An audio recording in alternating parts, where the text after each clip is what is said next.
Okay, now let's talk about what happens if they're not in a nice straight line in one direction. What we can do here is if we have two that we've got to add together, let's remember our rule for tip to tail. The tip of the one vector, right over here, I have to put on the tail of this vector. So it goes like that. Remember, tip to tail means the tip of this vector on the tail of the second vector. We put them in a straight line, we put them end to end like that, and then we draw the resultant from the beginning to the end. So here's my resultant. It's going to go from the beginning to the end. And let's think of that. If this is A and this is B, we draw this as the vector A plus B. Now the problem is, if there are these random angles, we can't really tell what the numbers are for A plus B, what the size of that is, just looking at this. So for example, if this is 6 newtons, it's a force, and this is 5 newtons. Well, this, if they were in a straight line, you add them together, it'd be 11 newtons. If they were in opposite directions, it'd be 1 newton. So this is somewhere between 1 and 11 newtons. How do we know? Well, we'd have to know something about the angles involved here. Okay. Now there are cases in 2 dimensions where it is easy. If they're, for example, if they're perpendicular, what do? Tip to tail. Tip to tail. And let me note, I want you to notice that, let me draw the resultant here. It's already in the right form, so I'll just, from the beginning to the end, there's the resultant. Right? And if that's 3 meters and 4 meters, I hope you notice this is a 3, 4, 5 triangle, but really what we're doing is square root of a squared plus b squared. Gives you the Pythagorean theorem, and in this case, if it's a 3, 4, 5 triangle, it just happens to be 5 meters there. Square root of 9 plus 16, square root of 25 is 5 meters. Okay, we could figure out this angle. I mean, we knew the 4 meters was directly to the right, and the 3 meters was directly up. Well, I'll call it up towards the top of the page. So we know this total is going to be 5 meters from the Pythagorean theorem. This angle that we sometimes call theta, if we do our SOHCAHTOA,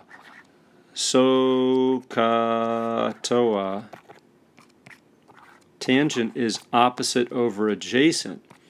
So the tangent of theta is going to be equal to the opposite size of the opposite leg divided by the size of the adjacent leg. So theta is going to be the inverse tangent of 3/4 of 0.75. Wow, that's weird.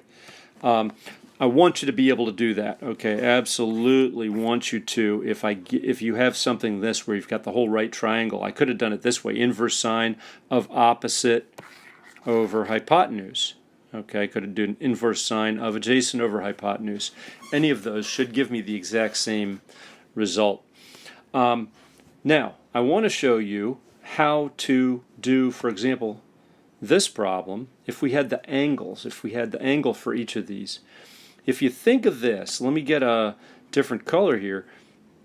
If you think of the how much this 6 Newton goes to the right, okay, it goes to the right that far, and then the 5 Newton goes to the left, or to the right this far. So we could actually add those together if we knew those numbers, okay? And then the 6 Newton goes up. Whoop, I don't want to do that. I want to draw it. It goes up this far. And the 5 Newton goes up this tiny, tiny, tiny little bit. I drew it probably even too far. So if we look at that, this and this, the total of those two would be how much the resultant goes up. Okay, so if we could put those two together, we could draw, and I understand this is going to be a little tricky looking. We draw that, oh, didn't do it right, and this, and we could use Pythagorean theorem and figure out what the resultant would be. Let me show you how that works. we need to do a thing called, sorry, I'm on the wrong one. We need to do a thing called vector components. So if something's going at an angle, and we have a darker color there, and we have an angle, let's say this is 30 degrees. Well, we can figure out, and let's call this, let's say it's a force, 10 newtons, at an angle of 40 degrees. Almost every time you see a vector that's not on a coordinate axis, and we'll set those things up when we get to solving actual problems, it helps to break these things down into these coordinate axes. So this one, what I'm going to do is I'm going to figure out how far does this go over this much. And we're talking about if this was 10 meters, how long is this distance? And then I want to figure out up here how high it goes there, right? So if this was 10 meters, how high this is. This is a force vector. It represents how hard something's being pushed. So it's really, how hard is it being pushed to the right? How hard is it being pushed up? And the way we do that, again, is just with SOHCAHTOA. Okay, so I'm just going to show you how to do the sine one. Whoa, go back. Sine of angle is opposite over hypotenuse. So the hypotenuse times the sine of the angle is going to give me the opposite. And I really want you to get used to that. Sine goes with opposite. So 10 times the sine of 30, sine 30 degrees, is going to give me the size of this. Well, that just turns out to be 5. If you break down a force vector, you get a force vector.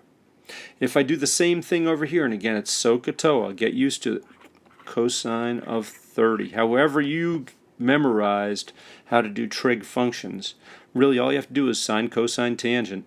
This ends up being 8.66, and once again, this is how hard the thing is being pushed in that direction. If this 10 newtons was a velocity, then then this would be a velocity in meters per second. So it just agrees with whatever the vector is that you're breaking down. So now we know I could take out that 10 newtons. You don't really want all of them in there at the same time. We're going to do things called free body diagrams. And so you might start, you have this vector, 10 newtons, right? If you break it down, you want to take that thing out. You want to say, oh, I don't need that anymore.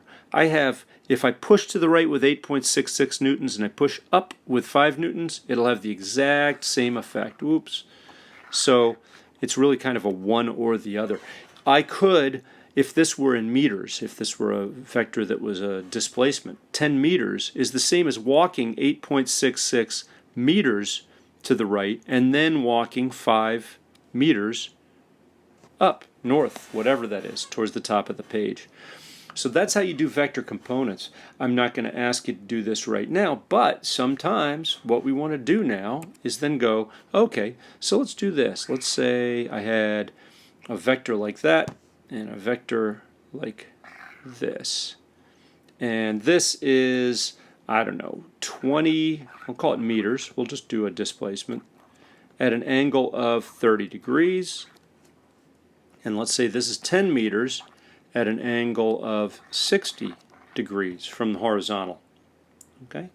What I can now do, now that I can break up components, I know that the resultant is going to look, if I can get it to come up, the resultant is going to look like this.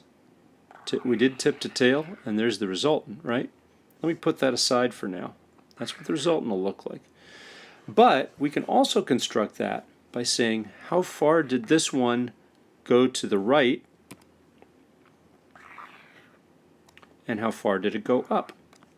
How far did this one go to the right, and how far did this one go up?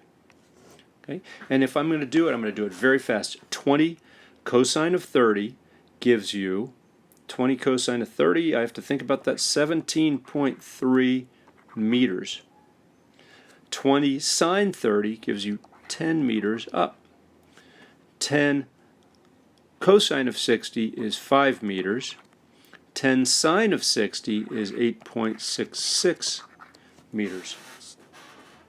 So now I know my resultant is just adding the horizontal, 17.3 plus 5. So it's really, let me just draw it, 17.3 plus 5 here is 22.3 meters that way. And then vertically, I had 10 meters and 8.66 meters. So it actually goes up 18.66 meters.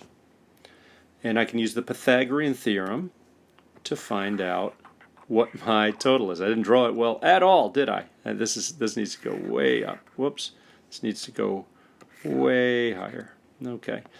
So this resultant I can construct graphically with those two green lines, tip to tail, and then draw the resultant. Or I can break these things down into components and figure out exactly how big it is. The resultant would now be square root of this squared plus this squared.